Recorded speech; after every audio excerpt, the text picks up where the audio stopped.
fucking bullshit.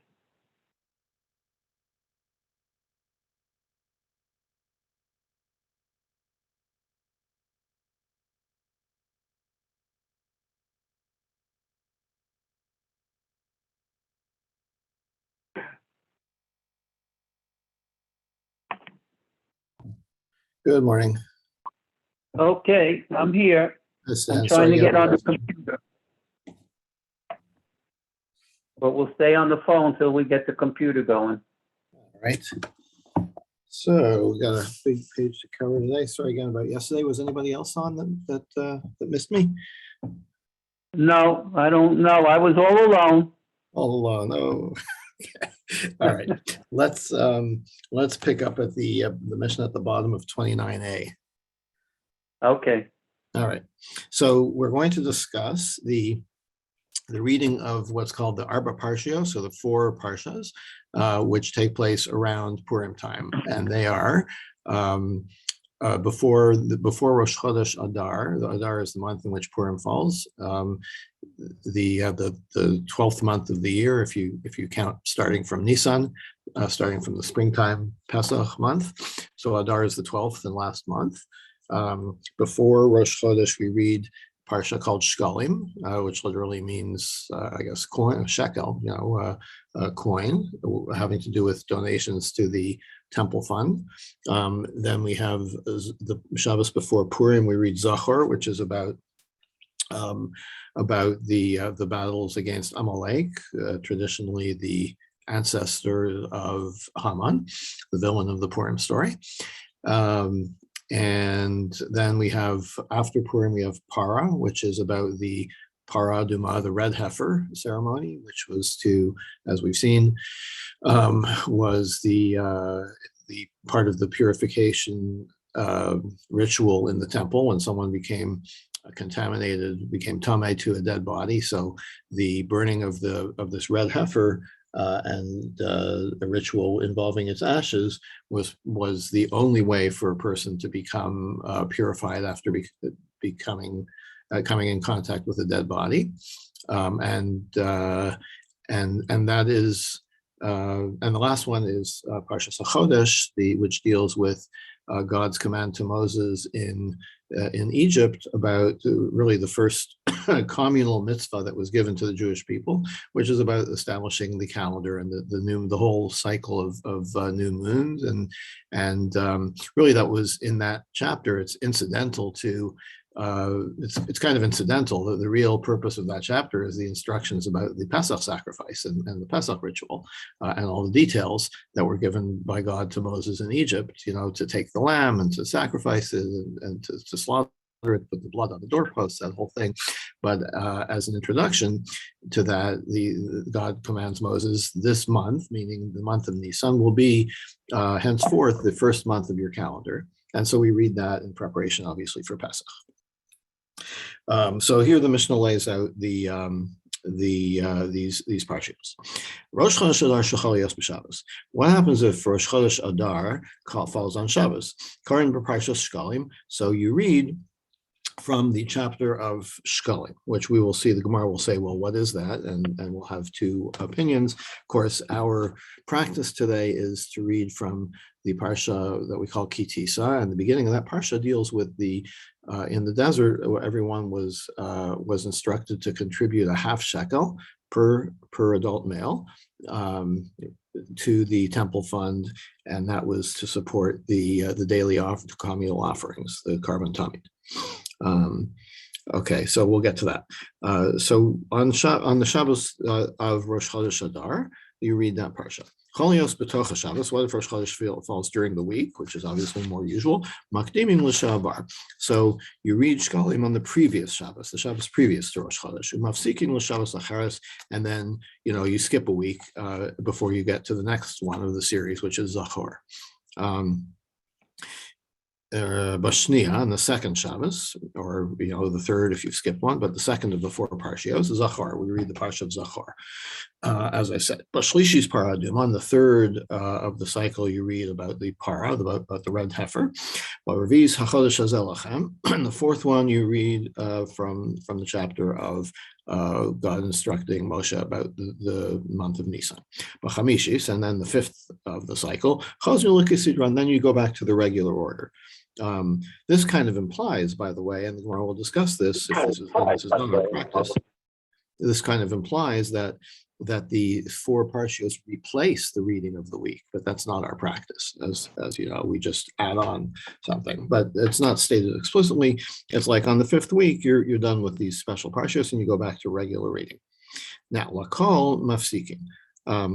In general, for all, meaning all holidays, right? Pesach, Shavuot, Sukkot, Rosh Hashanah, Yom Kippur, for all of these things, you interrupt the regular reading of the regular cycle of Torah reading. So in other words, you have a special reading for each of those holidays, and you do not read what would have been like the next part of the weekly readings of the full cycle. I should note, by the way, that our practice is, of course, to complete the whole Torah every year on Simchas Torah, right? So so the Torah is divided into approximately 50 plus parshas, and we read those every week, and of course they're interrupted by the holidays. There was that's the Babylonian practice. There was a Palestinian practice that lasted through about the 10th or 11th century, in which there was a triennial cycle, in which the Torah was completed every 3 years, not every year. So it was a different division of things, and I believe that practice has been revived in some denominations of contemporary Judaism. But the standard practice in an Orthodox synagogue is to read the 1 year cycle.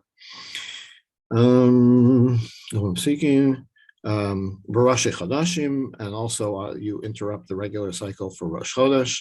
In other words, you read the special Rosh Chodesh thing and not from the Parsha of the week. B'Chanukah, Purim, Betanios, Ubamamados, and for fast days, Chanukah and Purim would be Yom Kippurim. For all these things, we read a special reading that's not part of the regular order. So non-Hassam. The Gemara says we have a Mishnah. On the first of Adar, they announce about the shkalim, right? So there was a shekel tax. This was not only, this was to instruct everybody to donate their annual half shekel to the temple fund, and also v'al kilayim. And they also warned people, like it's coming up to the planting season, they kind of reminded people not to mix their crops in accordance with the prohibition against planting certain crops together. So Bishlam al Kilayim, so I understand why you would at the first of Adar you would remind people about these mixed crops, because that's the time of year that people plant. El Shkalim, and how do you know that that's the time of year that you remind people about the half shekel? It could be any time of the year. How do you know it's the first of Adar? Amar of Tavi, Amar of Tavi says, the Torah says, Zos Olas Chodesh B'Chodsho. So the money is for the daily offering, and when the Torah discusses the daily or the communal offerings, I would say, and when the Torah says this, talking about the Rosh Chodesh offering, this is the Ola, the sacrifice of the month in its month. Or you could say in its renewal, in the renewal of the moon. Amar Torah, what does the Torah mean? Chadesh v'havei karban mitruma chadasha. When you renew the month by starting a new fund from the fund of the new month, really. Since in the month of Nisan, that's when you start the New Year's fund, right? You retire the old fund and you start using the new fund, like the fresh this year's fund. So since that's the date on which we kind of do that, close the books on the old financial year in the temple. So a month before is when you start raising the money for that new fund. So that people have time to bring their shkalim, their funds, to the temple. Okay, so come on now. According to who is this kind of 30-day advance period?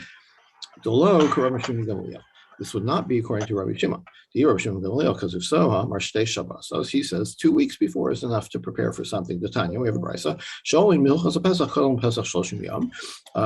You start to delve into the laws of Pesach 30 days before Pesach to prepare. Rabbi Shimon Gamliel Omer Shtei Shabbosos. Rabbi Shimon Gamliel says 2 weeks is enough. So apparently he feels that 2 weeks is enough time for preparation for something.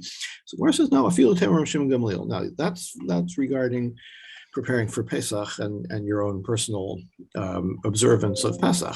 But perhaps Rabbi Shimon Gamliel would not apply the 2-week rule to the Shkalim. Why? Since the Mishnah said on the 15th of Adar, that's when the money changers would kind of set up their booths. So basically you needed to make change, right? If you came to the temple, you wanted to give your half shekel, but all you had was shekel coins, you need a money changer to make change for you, so you could donate the half shekel. So the money changers set up shop on the 15th of Adar, and on the 25th of Adar they would set up even like in the temple, presumably because there was more volume of people. Mishum shulchanos kadmina nukrinan, because since they were there on the 15th, that's the, like, according to Rabbi Shimon Gamliel, he would say 2 weeks before that, 2 weeks before the money changers set up, is when you should start to prepare to find your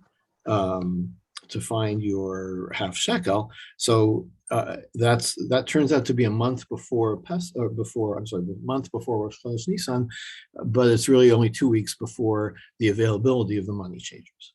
Okay, so it could be everybody who says it's the first of Adar that you announce about the Shkalim. My Parsha Shkalim, now the Gemara says, well, what does the Mishnah mean when it says the Parsha of Shkalim? Which portion of the Torah is that? Rav Amar, Rav says it's the chapter that leads off the reading about the daily sacrifice for which the money is intended.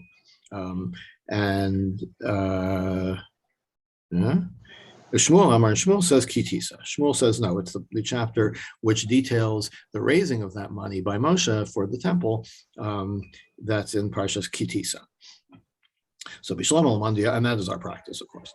Bishlam al-Mandia are Kitisa. So I understand the one who says, Shmuel, who says that it's Parshas Kitisa, which is about the raising the funds in the desert. I need to call it Parsha Shkalim. That's why you call it the Parsha of Shkalim, because the word Shkalim appears there, Shkalim, because it refers directly to the shekel in that chapter.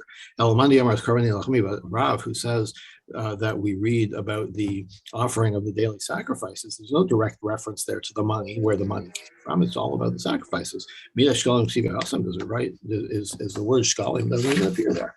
No, it doesn't matter. Tamamai Kid Rav Tavi. What's the reason that we contribute the half shekel on Adar like Rav Tavi that we saw before? That it's for the funds for the sacrifice. So even if the word shkalim isn't mentioned there, it's quite clear that it's about the that you read that parsha because it's about what the money was for. Okay. Now I understand, according to Rav, who says it's the parsha of the sacrifices also, because, okay, may not say the word shekel, but it may not say the word shekel, but it's clear that it's about the sacrifices, which is what the shekels were for, Rav Tavi. As Rav Tavi stated, Elamandi Amar Kitisa, but according to Shmuel, who says it's Parshas Kitisa, sure, it talks about shekels, but it doesn't say what the shekels are for. It does. The shekels there were for the construction of the Mishkan. They were not for the sacrifices. So true, it's about a collection of money, but for a different purpose. So why would we read that? Karbanos Meksive, it's not even about the sacrifices. Shkalim Ladanim Meksive, that's for the construction of the tabernacle. So the answer is Kedatani Rav Yosef. Shalosh Trumos, and this is according to Rav Yosef, who says there were 3 contributions. Shal Mizbeach LaMizbeach. There was a contribution for the offerings for the altar, for the sacrifices. V'shal Adanim Ladanim, and those for the silver for the base, the sockets that were at the base of the temple walls, that was a separate collection. Vishal Belekabais, Lebelekabais, and there was a maintenance fund also. So if that's what the money was collected for in the desert, for the construction of the Mishkan. And so even though it's not referred to explicitly, since our tradition has it that part of that money, one of the funds for that from that collection was for sacrifices, so that's why we read that about that collection. Bishlam Mondi Amar Kitisa. Now the Gemara says, okay, so it's okay according to Shmuel, who says we read from Kitisa about the collection of the funds. Hainu Deshane Hai Rosh Chodesh Mishar Rosh Chodeshim. That's why the reading on this Rosh Chodesh of Adar is different than the other Rosh Chodesh, right? El Mandi Amar Tzavas Karbani, but to Rav, who says that you read from the beginning of the chapter of the sacrifices, that's also Maishani. That's also what we read on every Rosh Chodesh. So how is this special, right? If you're going to say that the Shkalim reading is the same as for every Rosh Chodesh, and it's not different, right? It's the same as always, even though it's not part of the regular cycle of Torah reading, but it's still part of the same as every Rosh Chodesh.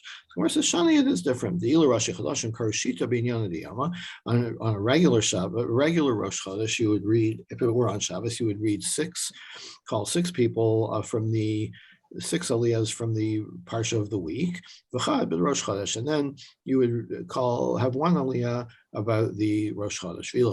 But in this Rosh Chodesh Adar, Kulubur the Rosh Chodesh, you'd read all 7 aliyahs from the Rosh Chodesh portion. Okay, which is not exactly our practice, as we'll see. Okay, so that makes sense if you say that that you interrupt the regular schedule for these 4 weeks, and then you go back to where you were up to. In other words, you don't read the weekly parsha during these 4 weeks. You just read the special parsha, right? But for the one who says that, no, we do read, and this is our practice, we do read the regular weekly parsha in addition to the special reading on these 4 weeks.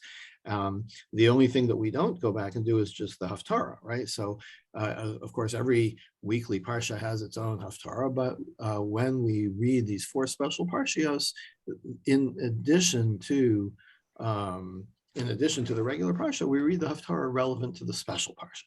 Okay, so parsha said Yom Karinan, but the Torah reading itself, we still stick with the regular cycle, even as we add on the special reading. Right. So if that's the case, then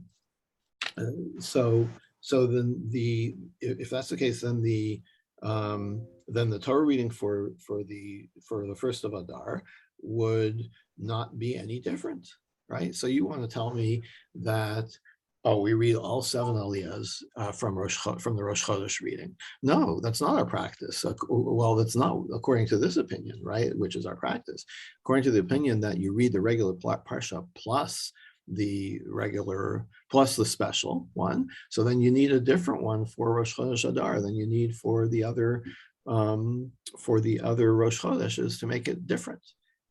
So the Gemara says, Shani, no, it is different. No, the way it's different is on a regular Shabbos Rosh Chodesh, you read 6 from the regular parsha and 1 from the Rosh Chodesh. But the Shabbos of Rosh Chodesh Adar, you read only 3 aliyahs from the regular parsha, and 4 from the Rosh Chodesh version. That's how the Rosh Chodesh Adar reading is different than the other Rosh Chodesh readings. Okay. Meisvei, so they ask a question. Rosh Chodesh Adar Shachal Yos b'Shabbos. The Brisa says, if Rosh Chodesh Adar is on Shabbos, Karim b'Parsha Shkalim, you read from Shkalim, Maftirin b'Yehoyada Kain. And you read the special Haftarah for Shkalim. So I understand according to Shmuel that the reading of Shkalim is from Kitisa, as we do. So then it makes sense to read that Haftarah. Why? Because that Haftarah deals explicitly with a collection of funds for the temple. The Domile. So it's similar, and the principle is that the Haftarah has to have something in common with the Torah reading. That's why it's chosen. Right, so that makes sense if you say Shkalim is Kitisa, which they're both about collecting the funds. And what is the verse in this Haftarah? Kasef nafshos erko. It refers to the money of how you evaluate people. Now, so that could be a reference to the half shekel that people had to donate. Elamandi Amar is carbon lachmi, but if you say the Torah reading for shkalim is about the sacrifices, midamin, it's not similar, right? There's nothing in the Haftarah about sacrifices per se. So Gemara says, Dami, no, it is similar to Rav Tavi. Again, as we said before, because we know that the collection of money was for the sacrifices. So when you talk about the sacrifices, that's enough of a connection to the collection of the money, and that's how it connects to Haftarah. Okay, Meisvei. In other words, it wasn't such a good question. Meisvei, so they ask another question. Excuse me. One second.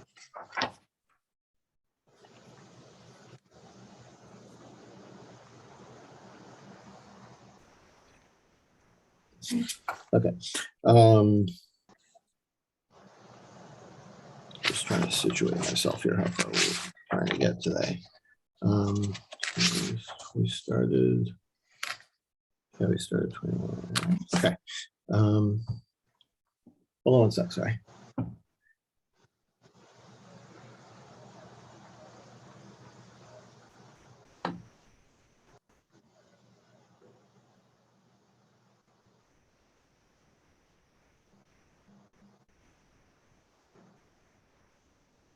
Okay. They asked another question. What if the day for Shkalim, Rosh Chodesh Adar, falls on Shabbos that's nearby? In other words, Rosh Chodesh isn't on Shabbos. It's a little before Shabbos or a little after Shabbos. It's on a weekday. So Karinosa, V'Koflinosa, you read it according to this brisa. You read Shkalim and you repeat it. Okay, which we take to mean we read it both weeks. The week, the Shabbos before Rosh Chodesh and the Shabbos after Rosh Chodesh. Okay, so Bishlam Mani Amar Kitisa. So I understand according to Shmuel, who says this is Parshas Kisisa about the donations. That's how it could happen that time of year. That. One second. Oh no! I'm sorry. I misinterpreted the brisa. Cholios b'parsha smuchala means if the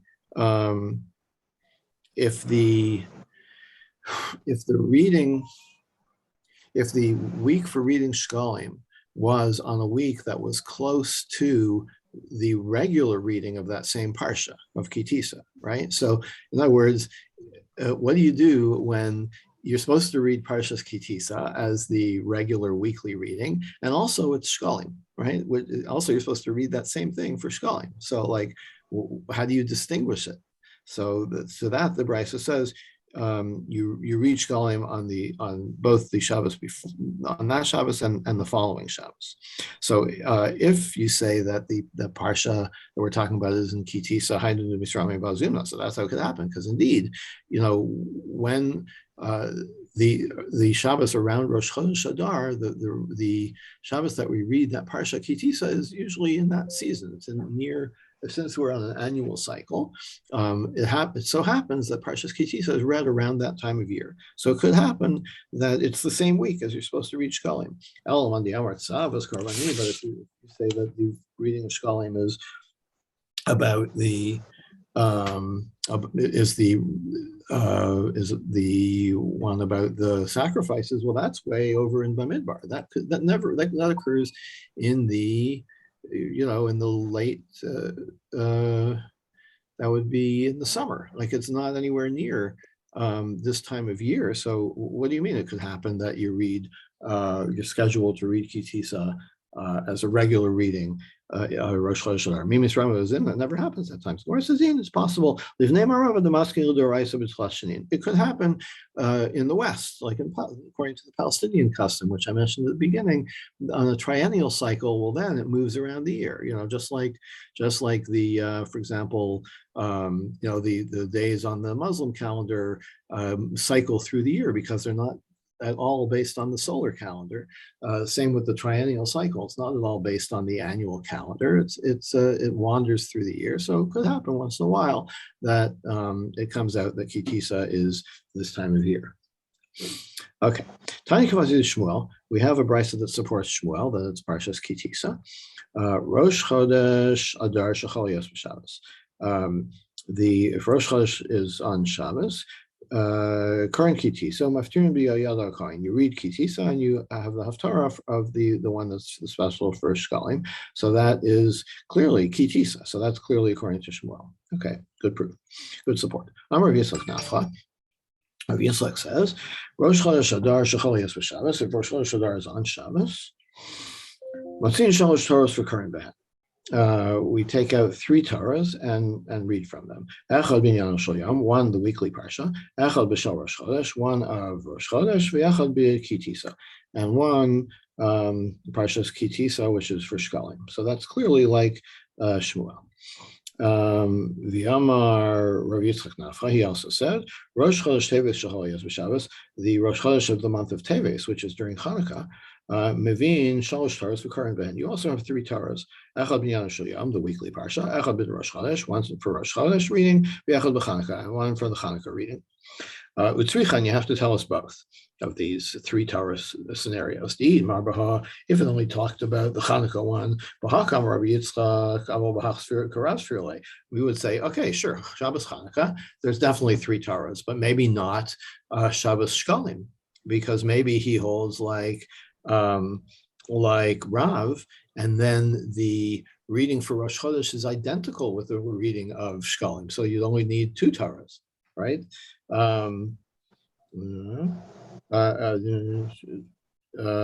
would hold like Rav, the Amar Parsha Shkalim with Karban Yilach, because he would say Shkalim is the same reading as for Rosh Chodesh. Ubishtei Torah Saga, you only need 2 Torahs. Kamash one, so he tells us that not so, that you need both. That the 3 Torah scenario occurs in both Hanukkah and Rosh Chodesh Adar. So maybe he should only tell us about Rosh Chodesh Adar, that you need 3 Torahs. And it's obvious that for Rosh Chodesh Hanukkah, for Shabbos Hanukkah, you need it, because it's obvious, because how else are you going to read from 3 different places in the Torah? So since he's talking about when do we read, when are the only times that we need 3 Torahs?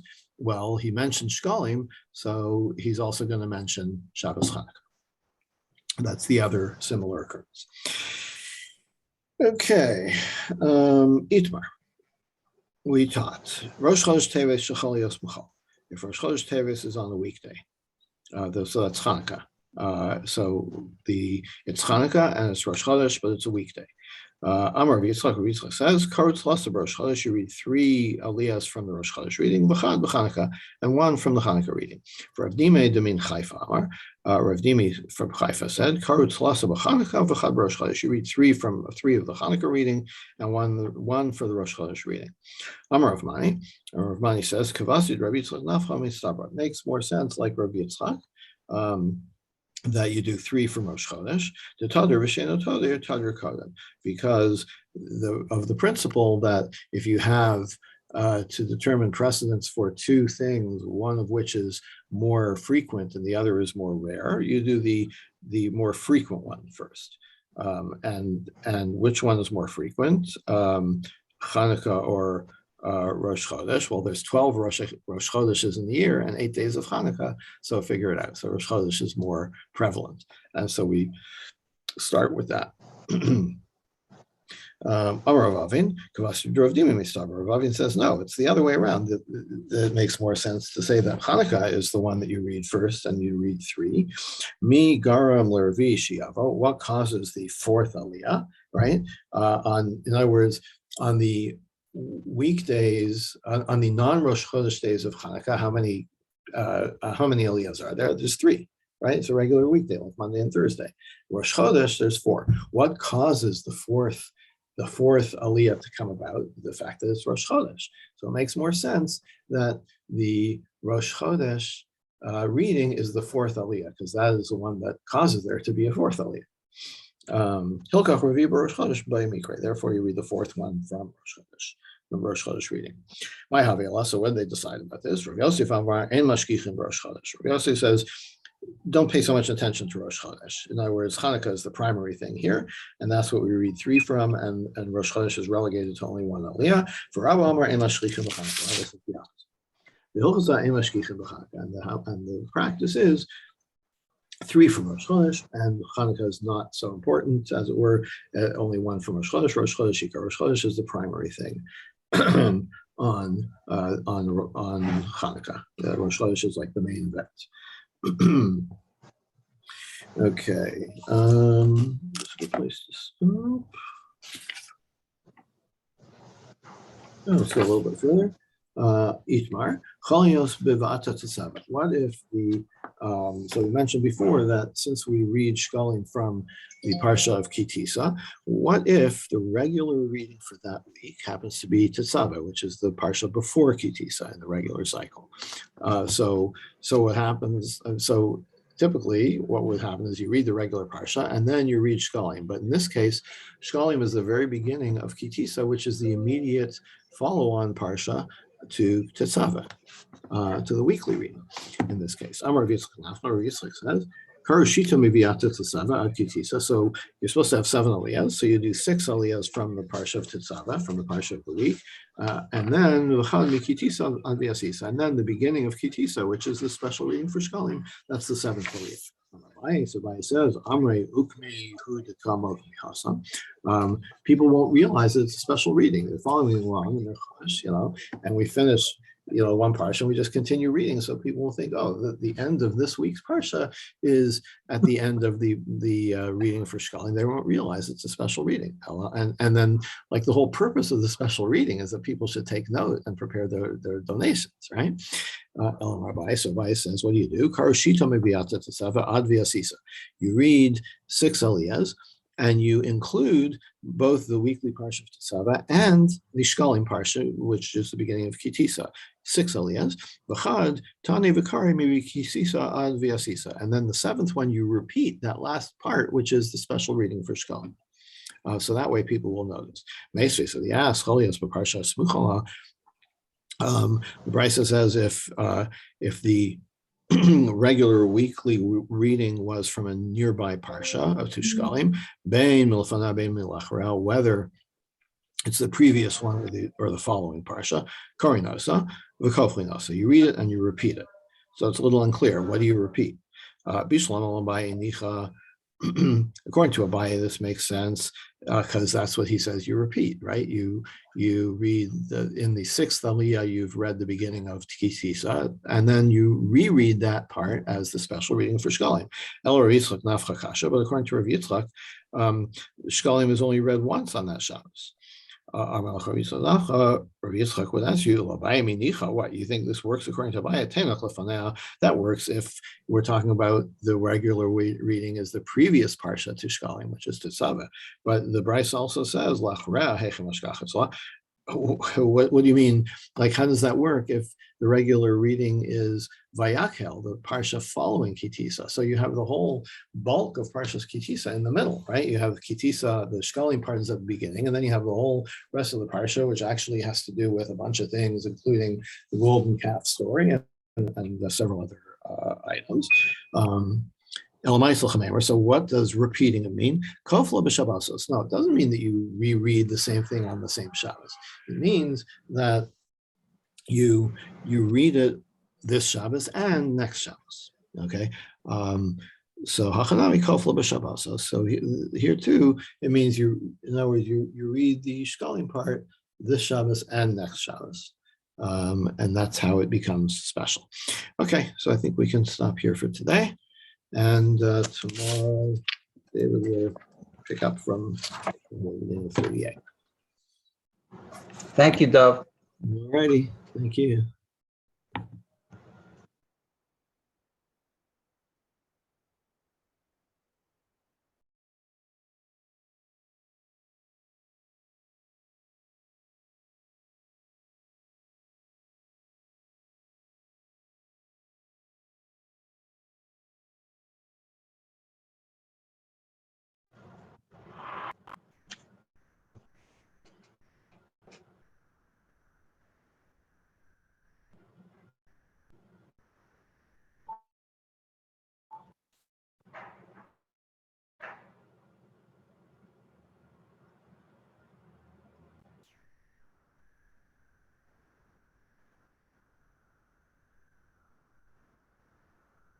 I do all the time.